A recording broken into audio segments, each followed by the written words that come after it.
Okay, hi guys, hari ni ada masuk satu kereta MPV yang mampu milik Ini adalah dia dah siap dengan body kit. Check dia 90%, cantik lagi 90% cantik lagi. Atap berwarna hitam. Tengok dulu depan dia. Memang cantik lagi Okay, tayar dia dah tukar baru ke empat tayar ni tahun 2025 punya. Okay, yang ni ada sunroof pun tak? Okay. Dalaman dia sangat kemas. Seat dia tengok sendiri. Korang datang test, nilaikan sendiri tengok. Dashboard dia bercantik lagi. Door trim dia kemas lagi tak ada pecah. Untuk question kata ni, engine, gearbox, aircon memang padu lagi. Korang datang test sendiri. Okay, kereta ni memang sedap 2.0 Memang korang nak buat jalan jauh, nak naik genting, memang ada power lah. Korang tak payah nak risau. Seat belakang dia tengok, kemas-kemas lagi.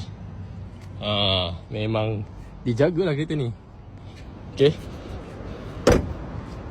tengok belakang dia. Cantik lagi. So korang yang nak buat jalan jauh ataupun balik kampung, anak ramai, angkat-angkat barang, sangat sesuai kereta ni.